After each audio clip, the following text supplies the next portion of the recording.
On the night of March 18, 1324, as a dust-heavy wind scraped across the walls of Niani, torches flickered and whispered against the darkness while guards shifted uneasily, knowing that just beyond the palace gates a caravan so vast it looked like a moving kingdom waited for the command of one man, Mansa Musa, the ruler whose next decision would ripple across centuries.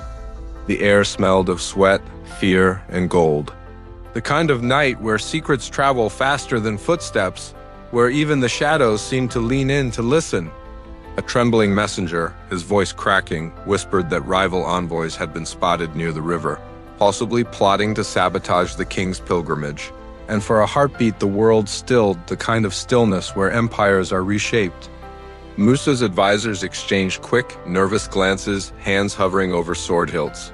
And in a dim corner, an elderly griot murmured a prayer, as though he already sensed that what would happen next would echo into the modern age. For in this moment, deep in the heart of West Africa, stood rulers and kingdoms whose choices trade networks they built, knowledge they guarded, alliances they forged, and powers they wielded would carve invisible lines straight into the systems, currencies, sciences, governments, and cultural foundations we live with today.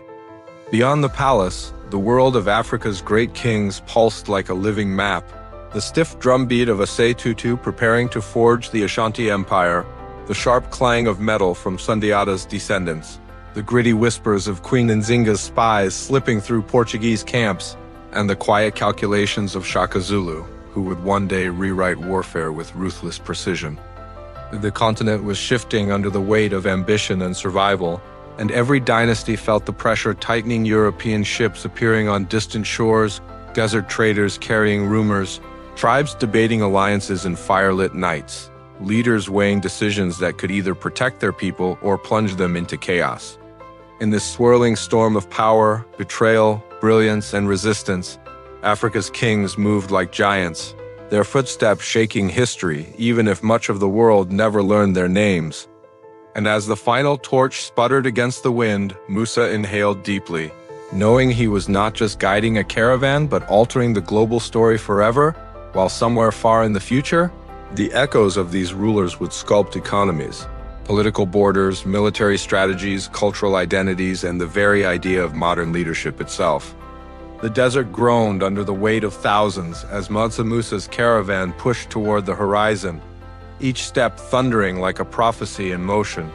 Traders whispered that no king had ever moved with such force soldiers in tight formation, griots humming warnings, servants carrying bars of gold that glinted like captive suns.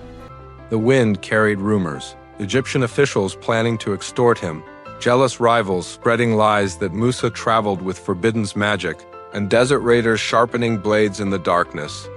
Yet the king's gaze stayed forward, carved in stone-like calm, though inside him a coil of tension tightened with every passing mile. One night, as the moon hung low like a watchful eye, an advisor leaned close, voice barely above a breath. "My king, they fear your wealth, and what it will make you in the world's eyes." Musa did not respond immediately. His hand brushed the desert sand, feeling how grains slipped, scattered, reformed like nations under the weight of prosperity. Little did these men know that every ounce of gold he carried would soon disrupt the global economy, forcing Cairo's merchants into panic and reshaping monetary systems centuries later. But for now, danger hovered. Campfires hissed in the cold. A shadow moved just beyond the reach of firelight, causing guards to snap to attention. When they captured the intruder, a spy from a rival clan, his trembling confession revealed a planned ambush at the Nile crossing. Musa's commanders tightened their armor straps, exchanging silent looks that held both fear and pride. Dawn rose blood-red the next morning, and as the caravan marched again, the king whispered a prayer that the ancestors guide every step. Because Africa's destiny and the world's understanding of wealth, trade, and leadership was now tied to his journey, pulsing like a heartbeat beneath the desert sun. Centuries before Musa's golden march, the foundations were laid by Sundiata Keita, a child once mocked as weak but destined to forge the Mali Empire. Legends say the night he first stood unaided, the wind halted, as if the earth itself knew the trajectory of kingdoms had shifted. But in the real world, Sundiata's rise was as brutal as it was brilliant. Rival kings plotted to silence him, fearing a unifier who could weld fractured tribes into a single unstoppable force. One grim evening, as flames flickered along the savannah, Sundiata's closest general whispered, "They fear not the boy, but the future he carries." In the shadows, assassins prepared poisoned blades while distant drums warned of an approaching conflict. Sundiata anticipated betrayal, studying the land like a battlefield tapestry where rivers could swallow armies, where grass concealed traps, where alliances could spark like wildfire if approached with humility and power. His final confrontation with the tyrant Sozo king, Sumanguru, unfolded under a sky heavy with dust and destiny. Witnesses recalled how the battlefield hummed with the metallic tension of thousands gripping spears, each man sensing that whichever side triumphed would command the trade routes that fed medieval Africa and later, global history. When Sundiata dealt the decisive blow, Sumanguru's warriors froze, their faith collapsing like broken shields. The victory realigned West Africa's political map, opening the door for centuries of gold-driven prosperity and scholarship that shaped economies across continents. At night, Sundiata walked through the quiet aftermath of battle, hearing the wounded groan, smelling iron and smoke, realizing power always came at a price paid in flesh and memory. And so, when the Mali Empire eventually rose, its influence would ripple outward foundations that Mansa Musa, Timbuktu's scholars, and even modern financial systems built upon, their roots buried deep in the courage of a once crippled boy turned king. In the humid forests of 17th century West Africa, where mist clung to treetops like spirits watching from above, Osei Tutu moved through the night with the tension of a hunted man. Rival chiefs plotted in the dark, fearing his ambitions to unite the Akan states under one powerful Ashanti empire. Each step he took was shadowed by rumors poisoned calabashes prepared for him, assassins disguised as traitors, secret alliances forming like cracks beneath the ground. Yet Tutu walked with purpose, knowing unity never came without blood. His trusted priest, Okomfo Anok, whispered that the ancestors demanded courage, not caution. And on the night the golden stool was summoned descending, as tradition tells, from the heavens into the priest's hands, the gathered chiefs felt the air tighten, as though the forest itself inhaled. Whether divine or symbolic, the moment was a psychological weapon more powerful than any spear. Chiefs exchanged wide-eyed looks. Even the most skeptical felt the weight of destiny pressing on their shoulders, but power provokes fear. Enemies mobilized quickly. One dawn, scouts arrived breathless, reporting an ambush at the river crossing. Tutu's commanders tightened their grip on their weapons, sweat mingling with the stench of mud and anxiety. When the battle erupted, arrows hissed through the air. Warriors moved like shadows between trees, and the clash of metal echoed across the valley. Osei Tutu fought like a man possessed not for conquest, but for an identity that would someday resist European encroachment and influence modern nationalist movements. When the dust settled, Tutu's forces stood victorious, the golden stool untouched, glowing faintly in the morning light.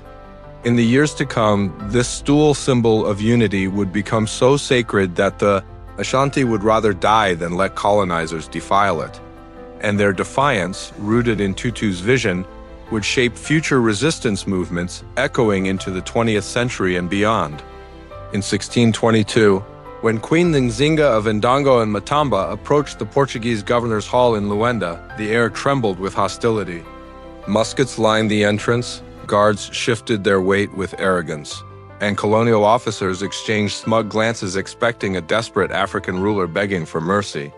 But Nzinga arrived draped in armor, eyes sharp as steel, each footstep resonating like a war drum announcing her refusal to bend.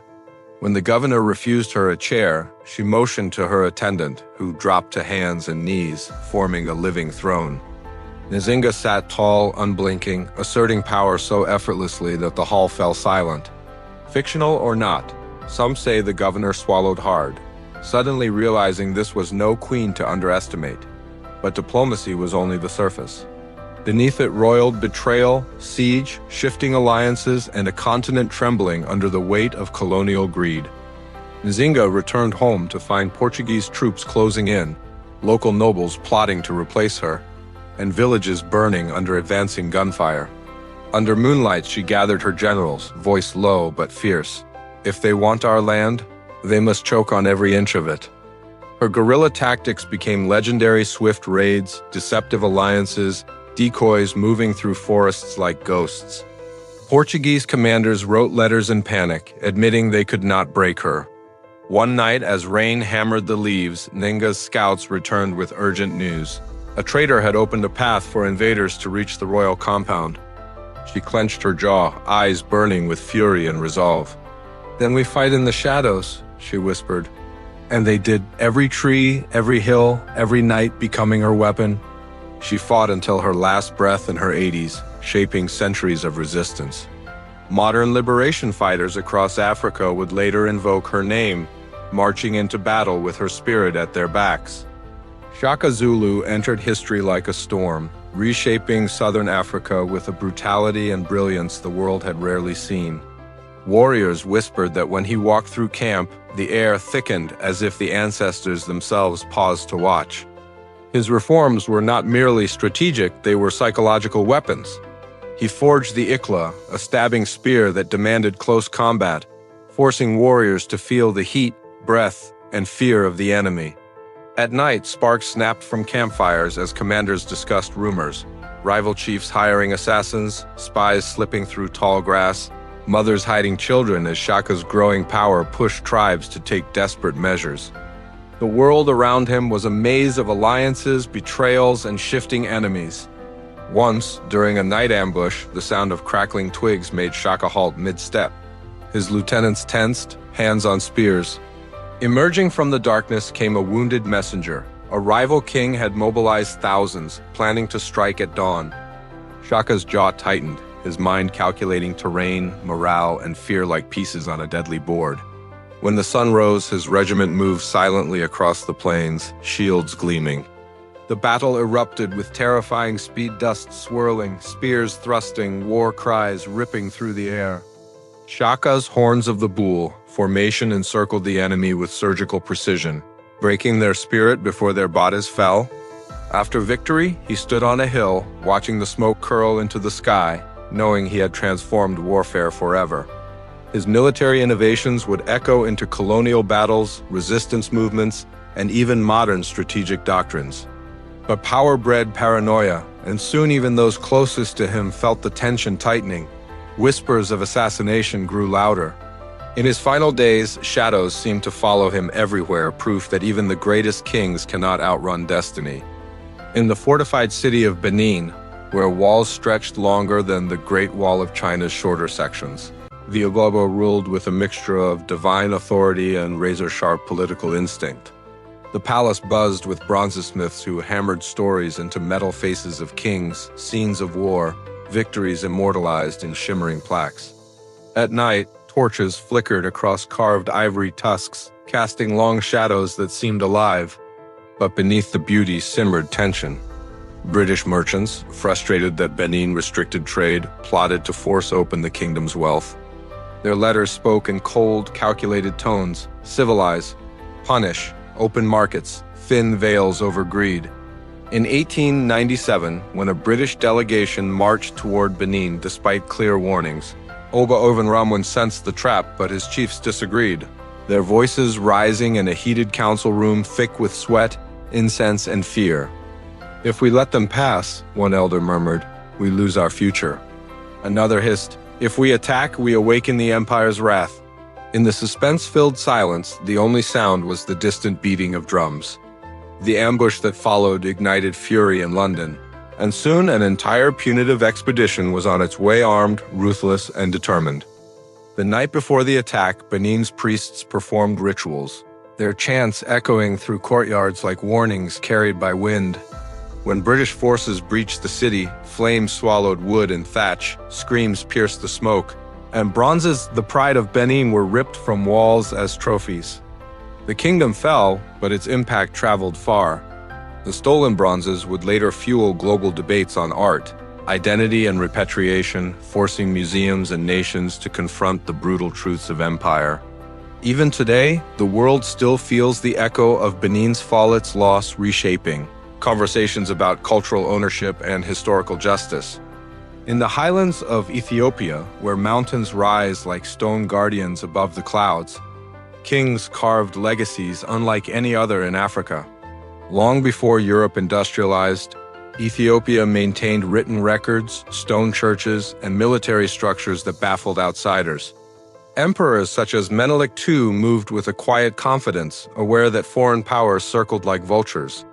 At dusk, Menelik would stand on a cliff overlooking the valleys, stroking his beard as generals gathered behind him, whispering urgent updates, Italian envoys spreading false treaties, spies attempting to bribe local chiefs, caravans disappearing in the lowlands. The tension grew until 1896, when Italy attempted to seize Ethiopia through deception and force.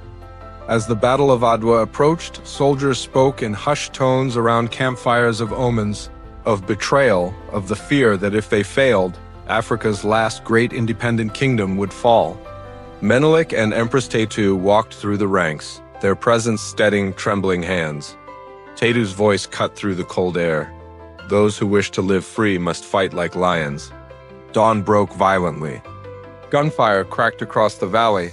Italian lines faltered under Ethiopia's massive counterattack, and the ground shook with the charge of tens of thousands of warriors. By noon, the invaders were broken, humiliated, fleeing. Ethiopia's victory sent shockwaves worldwide, proof that a united African kingdom could crush a European empire. In later years, anti-colonial leaders across the continent would point to Adwa as inspiration, a reminder that Africa had never been conquered completely. And in the quiet aftermath of battle, Menelik gazed across the field. Understanding that this victory was more than military, it was symbolic, anchoring African pride deep into the modern world. Along the Congo River, the Kingdom of Congo once glowed with diplomatic brilliance, kings who corresponded with European monarchs, nobles who dressed in silk, scholars who mastered multiple languages. But beneath this cosmopolitan veneer lurked dangers that grew sharper with every passing year. When King Afonso I wrote desperate letters to Portugal begging them to stop kidnapping his people, his voice trembled with rage and fear. "Our kingdom is being depopulated," he warned. But greed drowned out his pleas. At night, Afonso walked the palace halls, hearing terrified whispers carried by servants. Entire villages vanished. Chiefs bribed to betray their own. Portuguese merchants arming rival clans to destabilize Congo. Suspicion thickened like smoke. Once, during a council meeting, a trembling courtier revealed a plot to overthrow Afonso using foreign guns. The king slammed his staff onto the floor, sparks shooting from the polished stone. "Then we fight," he growled. Civil war erupted, fueled by European interference, tearing the kingdom apart. Later kings tried to rebuild, forming alliances, negotiating peace, resisting foreign encroachment, but treachery always lurked. Centuries later, when Leopold II of Belgium seized the region with unspeakable brutality, the memory of old Congo haunted every survivor. Severed hands, burned villages, forced labor horrors that scarred global conscience and reshaped human rights discourse. Yet the spirit of Congo endured. Missionaries, rebels, diplomats, and storytellers carried its memory into the modern age, pushing the world to confront exploitation, justice, and the value of human life. The legacy of Congo influences today's conversations about sovereignty, corporations, and ethical governance, proof that African kingdoms still shape the modern world, even through their tragedies. In the hills of southeastern Africa stood Great Zimbabwe, a kingdom of stone, massive granite walls rising without mortar, curved like the ribs of a sleeping giant. Traders arriving from distant shores whispered that the kingdom shimmered with wealth. Gold dust carried on the wind, cattle herds stretching across valleys, markets alive with beads, cloth, and ivory. But power attracts envy. Arab traders spread rumors claiming outsiders built the city. Centuries later, colonial archaeologists, fearful of African sophistication, destroyed evidence, forging lies to erase Africa's architectural genius. Yet the stones themselves remember. In its final centuries, Great Zimbabwe faced internal conflict, drought, and political tension. Imagined whispers echo through the ruins, advisors arguing in torchlit chambers, chiefs plotting coups, merchants warning that trade routes were shifting. the king pacing across stone floors, aware that cracks were forming in his once mighty empire. At night, the granite walls absorbed the voices of fear. Will our sons inherit a kingdom or rubble?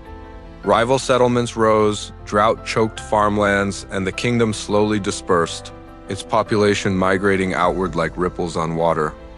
But the legacy of Great Zimbabwe survived, influencing regional political identities, inspiring nationalist movements, and proving that Africans built monumental cities long before colonial intrusion.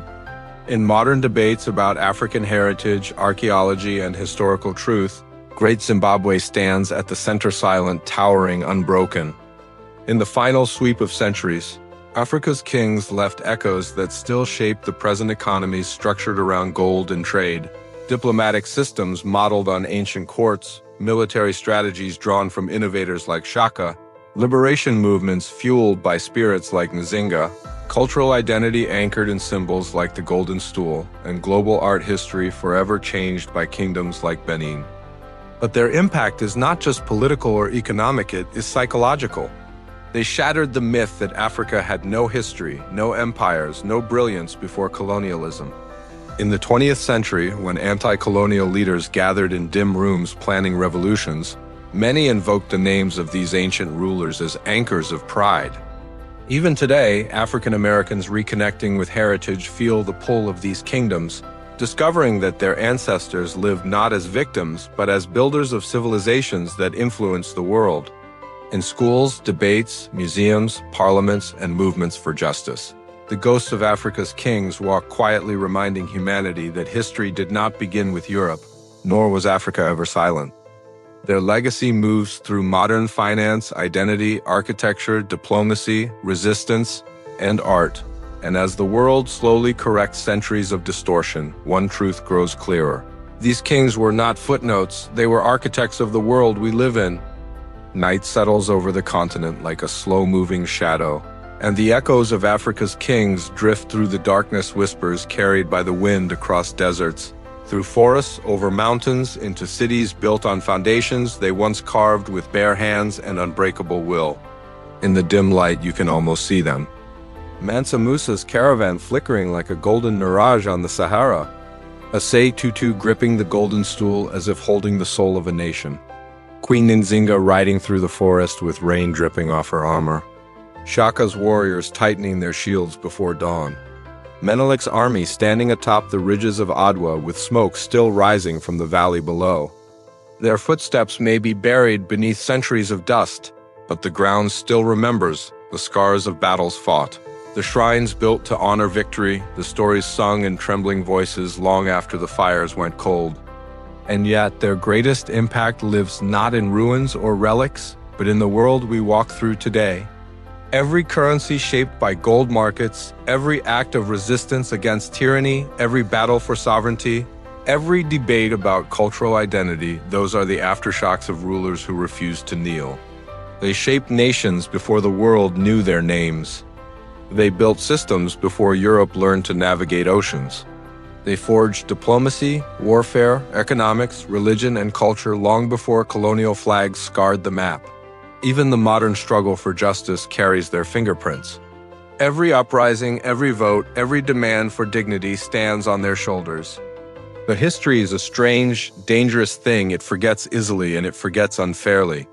For generations, the world tried to bury these kings under silence, rewriting their brilliance into myth, erasing their victories with ink dipped in arrogance. Yet truth, like a drumbeat, always finds a way back to the surface. And now, as new eyes revisit old stories, their shadows rise again, towering, undeniable, unbroken. Africa was never a blank page. It was a battlefield, an empire, a cradle of innovation, and its kings were architects of the modern age. So when you look at today's world, its borders, its economies, its rebellions, its pride, know this: the fingerprints of Africa's kings are everywhere. They shaped the past. They influence the present. And their echoes will thunder into the future long after our own footprints fade into dust.